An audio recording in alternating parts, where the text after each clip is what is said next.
quick survey. I know a lot of the earlier presenters were talking about Firebase. So who here has not heard of Firebase? So, okay, a couple of hands that shouldn't have their hands up. But yeah, cool. So unfortunately, this is not an intro to Firebase. So what this talk is, it's specifically about a feature of Firebase called Firebase Cloud Functions. And basically, it's how you can utilize Firebase Cloud Functions in a mobile app, a web app, an IoT project. So how you can integrate these into an existing project.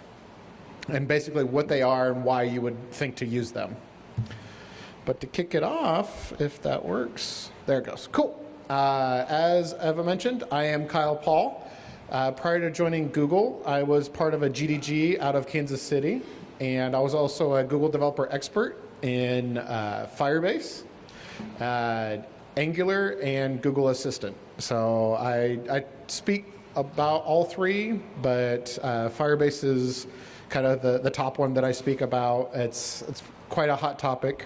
And there was also two other previous presenters who were talking about the Google Assistant in action on Google, so worked out for me there. And then those of you who aren't aware, so there's a Women Tech Maker program that we also support as part of our communities that we look after here in North America. And typically you might have seen like an International Women's Day or some other event that Eva and crew would be putting on, and then as well as GDG New York. So there's opportunities to highlight and empower and encourage women to get more into tech. And that's primarily what that's focused on, but it's also focused on, helping diversity in tech. So making sure, others have the opportunity to learn and grow in tech, right? No, you're good.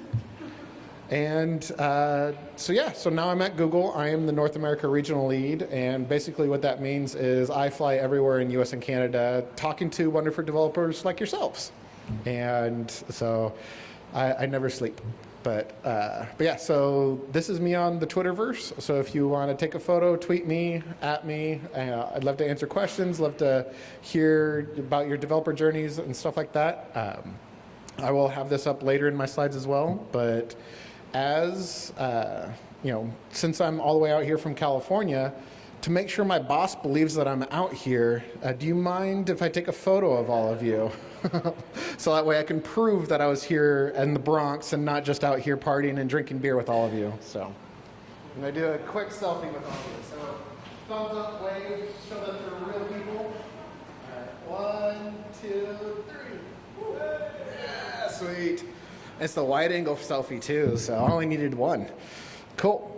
Thank you very much, and I'll tweet that out later. And as everybody knows, no presentation is without cats. So these are my two little kitties. It's Penny and Jules. One of the very few photos where they're snuggled up together. Most of the time they're fighting over toys or whatever. But two adorable cats, and I miss them.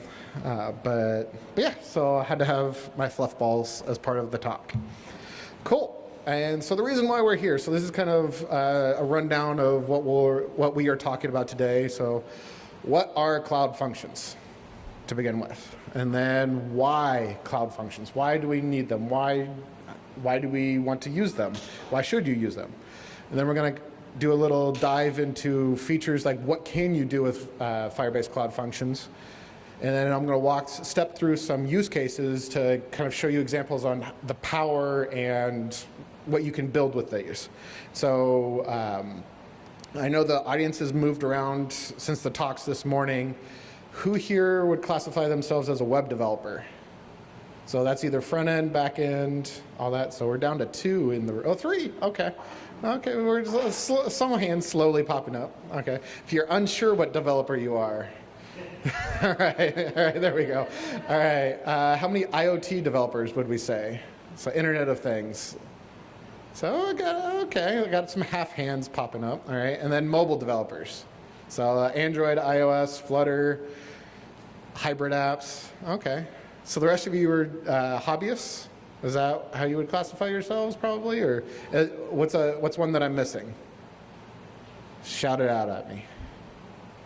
Blockchain dev. Blockchain dev. Okay, there you go. So you can use some blockchain in this. All right, cool. So unfortunately, I don't have any blockchain examples, but I do have some examples on how you can integrate these into the other dev styles I talked about, and then examples and a demo to kind of showcase some of the power of Firebase. So to kick it off, what are cloud functions? And hopefully you can all see that because that's huge down here as well. So Firebase Cloud Functions are basically server-side code for your Firebase projects. Those of you who are familiar with the term have heard the buzzword serverless. So this means that you can write your server-side code more efficient and also makes it cheaper. And so instead of writing this humongous function that handles user processing, thumbnails generation, audio creation, if you're doing all of this in one big function, break it into smaller chunks. And so that way they're running more efficiently. They can run in parallel even. And so that way you're not having to rack up a huge bill due to your inefficient code. And so that's why breaking it into smaller chunks helps save you some money there.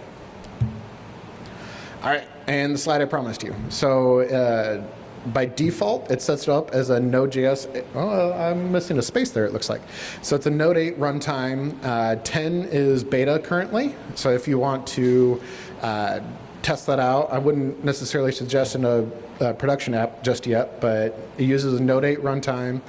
The whole Firebase Cloud Functions, libraries, and SDK is all open source. So you can go to GitHub, check it out, see how it works, understand how it's processing your code. And also, if you want to contribute, we're looking for contributors on open source. So if you have some experience handling Node.js processing, that kind of stuff, please reach out.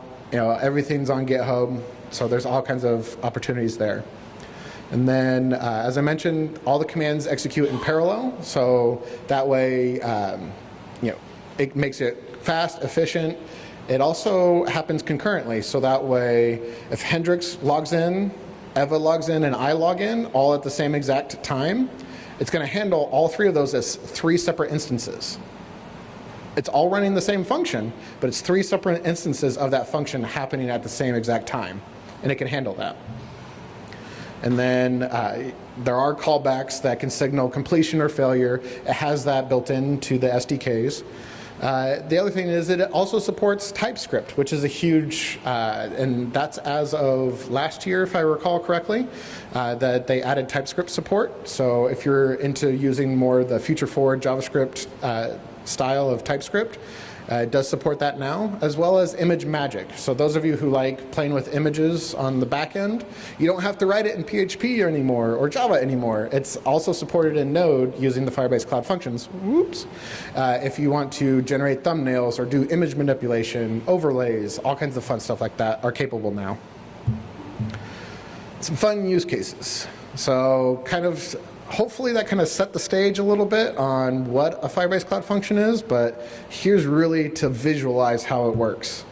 So let's say you've built an app on Flutter, because I'm going to use Hendrix as an example because he was talking about you can integrate with GitHub, Stripe, Slack, insert third-party API here. So if you want to integrate with any of these to handle a e-commerce transaction or handle a Slack bot, you can do that. An example of this webhooks, so like as Alan and I'm missing who spoke this earlier, I apologize, but so with the actions on Google, so what's backing Dialogflow is Firebase Cloud Functions. So if you were here for those talks, so everything behind Dialogflow is Firebase that's handling these actions for you. So whenever you're designing a webhook that handles a user intent or tap on that image, they'll actually then get to see the high-res image. Saves your user bandwidth, saves data, saves time, and makes your app that much more efficient. So the other things that you could do other than creating thumbnails is you could resize, you could crop, you can convert images from one style to another. There's JPEG to PNG, back and forth, this kind of stuff. Cool. And then getting into the third-party stuff, so here we're going to integrate GitHub and Slack into the same Cloud Function. So what we're doing is anytime we push a commit to GitHub, we're going to have our Firebase Cloud Function, we're going to tie a push webhook from GitHub into our Firebase Cloud Function. So it's going to listen for that event trigger, and then it's going to notify the team in our Slack that says, hey, Hendrix pushed. You're right in front with a bright orange shirt. Sorry. So it's going to notify the rest of the GDG Bronx team that, hey, Hendrix just pushed a new commit to our new GDG Bronx Flutter app, and here's what it is, or whatever details around it. So if you need somebody to review the push, however your use cases are, you can link all these together. And as you can see in this example, it's not using the database, it's not using authentication, it's not using any other features of Firebase, so you can use the Firebase Cloud Functions separately in your own workflow. So you don't have to use any of these, you don't have to use all of the Firebase features together in order for this to work, as in previous examples. It's just using Firebase Cloud Functions by itself with two third-party APIs here. So, ready for a fun demo? So this demo doesn't necessarily tie into the Firebase Cloud Functions, but what it does show is the real-time capabilities of Firebase. And I love showing this demo just because it's so much fun to see the audience try to get the high score on this. So if you take out whatever device you happen to have on you, your mobile phone, tablet, laptop, whatever you have on you, and go to bit.ly/Firebase sample with Firebase capitalized and sample capitalized. And then we're going to go here. So you should be loaded with a page like this. Let me know. So it's bit.ly Firebase sample with the F and the S capitalized. And you should see a page like this. And what it's going to do is, oh, we're already jumping up. So yeah, as everybody hits it, and what you can do is once you get to it, refresh and keep refreshing. Let's see if we can, oh, wow, yeah, see, there it goes. So I'm not refreshing anything here. All you guys are doing is just messing on your end with just refreshing, loading the page, everything like that. And in real time, it's tracking, oh, the link is bit.ly with capital Firebase, capital sample. Got it? All right. And then, yeah, so going for the high score on this. And so this is just using simple JavaScript to, track user interactions, to track that, and it's just pulling your user agents on here. And then if I can scroll down, sometimes it helps. So yeah, so as people leave, so it's updating the last three here as people leave. And so whenever your session ends and a new one joins, let's see, let's get back up to, yeah, there we go. So, oh wow, we've jumped quite a bit. So yeah, so it's just a very fun, simple example just to show the real-time capabilities and how users can interact. And so when I was talking earlier about the IoT project, when the device had a telemetry update, and it was in real time updating the dashboard. So the dashboard was just static like this, sitting on the screen, and real time, the telemetry updates were just updating the page. So you can use these kind of features with Firebase. All right. So I have another demo for you all. If you want to go to this one, it's devfestavatar.firebaseapp.com. And disclaimer, I did not build this, but this was built by another GDG lead and so the page looks like this. And I'm not familiar with where this is, but yeah, so the page looks like this. And so what you can do is you can create your own DevFest avatar. So you upload a photo, and this is all built on Firebase. And so it uses Firebase Cloud Functions to manipulate the image and to where you can download it and post it as your social avatar. So if you want to help celebrate DevFest, you have the different colors that you can change it to. You have the size. You can also scale the image, rotate it, have some fun. But yeah, And then what it does is, in the back end, uses the Firebase Cloud Function to manipulate the image to where you can download it. And it's not saving the images on the server. All it's doing is just a pass-through, taking it using HTML canvas, converting the image, and letting you download the image. All using a Firebase Cloud Function to where it's manipulating the image on the server and sending it right back to you. You don't have to store, don't have to do anything super intense there. I have no idea why there is a Firebase login button, but Facebook, yeah, I was like, that other thing. But yeah, so you don't have to log in, but yeah, so that's another fun feature, kind of showing off the capabilities of Firebase. So if you want to mess around with that, there's that. And then to learn more about some of the stuff that I talked about in this presentation, I have this short link up here for stuff to our developer docs, as well as code labs. I want to say last I checked, there was about 30 code labs dedicated to Firebase, and they talk about how to monetize your apps with Firebase. They talk more about how to use Cloud Functions with Firebase. They talk about writing Flutter apps, Android apps, iOS apps, web apps, all kinds of ways to use Firebase in your in whatever you're trying to build. So there's that. I know some people are still taking a photo. I'll smile if I'm even in it. Yeah, we got it? All right, sweet. And, we got a couple more. All right, I'll wait here. All right, cool. All right, so now let's get to building with Firebase, right? So we talked about what are Firebase Cloud Functions, why do we have Firebase Cloud Functions. There's a quick feature overview, some use cases and examples is what we talked about. And I'm here for questions. Thank you.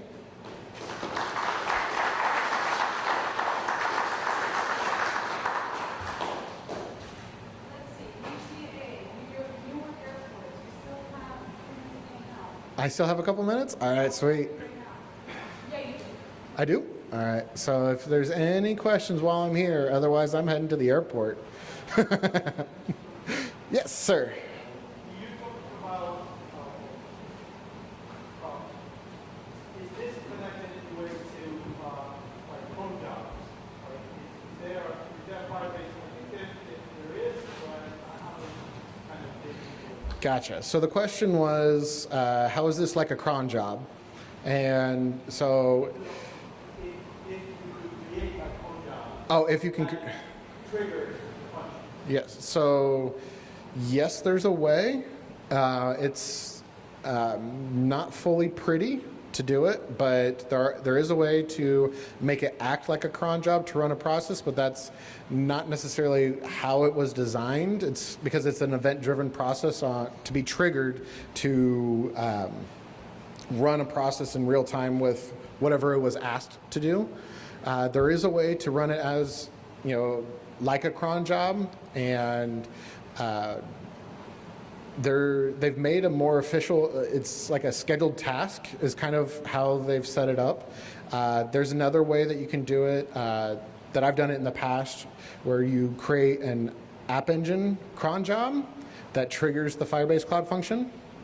So that's another workaround to get to it, but again, they're not designed to necessarily work like a cron job in the sense of being scheduled.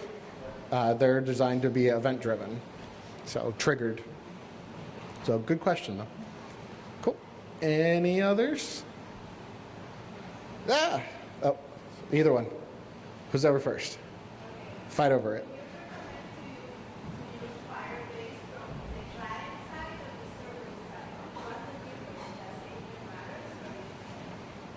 Got it. So the question was, use Firebase on the client side or the server side? Was that the question? Okay. So Firebase is a serverless solution, and so it's going to be your server side, if you will. So with Firebase, it's designed for you to use it as a serverless, it's a product as a service, to where you use the database, you use Firebase Cloud Functions, you use authentication, but you're focusing on your client-side app. So your client-side app is just using Firebase libraries. So Firebase, in that, I guess to your question, is the server, and your client could be Flutter, it could be Angular, it could be React, could be Vue, could be Android, could be iOS, could be Python, for an IoT project. So it could be whatever your client is. So this way, with Firebase, all you're doing is connecting to the services that it provides. Does that help clarify a little bit? So there's here. Let me. So in a way, you connect it to Google Cloud, to Google server from whatever.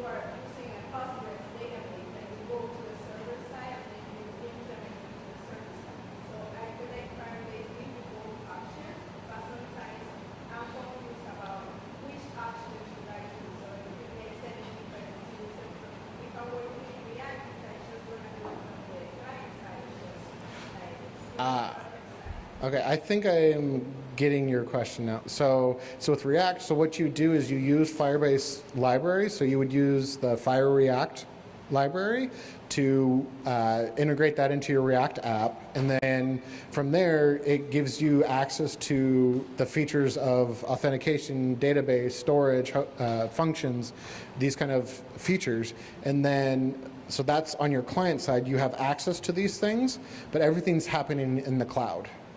So on that aspect. So you don't want to do the heavy lifting in your React app. So like when I was talking about in the Firebase Cloud Functions with the image processing, you want to send that to the cloud. So that way your React app isn't getting slow. Because if you're trying to manipulate images on the client side, that's going to make your app even slower because, browsers, because RAM, because GPU, because, all of these different variables because of it's a client-side device. Whereas if you just pass it off to the cloud, so there's a separation there. So yes, you have access to it from the client side, but you want to push a lot of that stuff to the cloud. So whenever a read or a write to the database, that's happening on the server side, and all you're having to deal with is just the simple data in that sense on the client side. Does that help? All right, cool. And I had a question back there. Oh.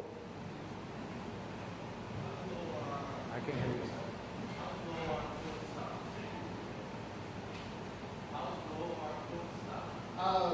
Cold starts?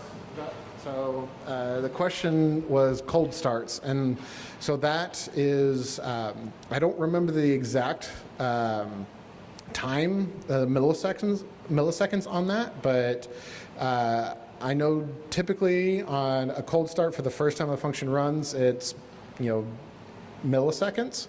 After that, especially if it's concurrently happening, it's not, it's real time on all that. I've never had a lot of latency ever on any cloud function I've ever written. So it depends on how. It might seem that it's if there is any latency, you might need to refactor a little bit, but typically it's real time. I don't believe that there's really an issue with cold starts in any documentation I've ever gone through. So, and I think, is that good? All right. And I think you had a question, sir?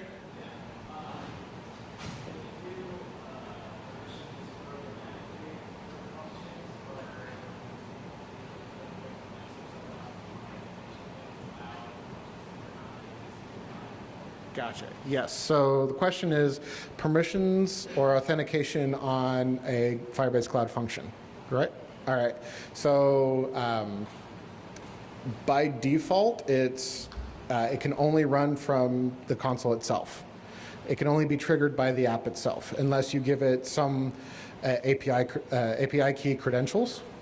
And that's how it secures itself. So if you want a third party to reference it, so in my previous example of using App Engine, to reference a Firebase Cloud function, I still had I had to expose the URL to that Firebase Cloud function, so that way, even though it's all behind Google's cloud veil, I still had to expose it for them to contact each other, but it was via an authenticated API transaction handshake, and so yes, you can secure it with that, and then if it's blind, meaning that it's happening within the app itself, so you have access to the Firebase admin SDK, which automatically authenticates the app itself, so it's only going to run and trigger on authenticated events.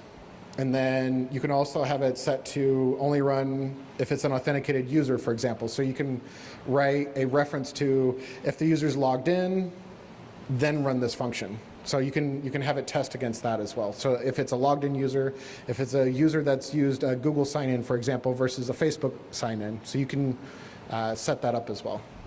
So cool. Oh, and we're at time. Awesome, thank you.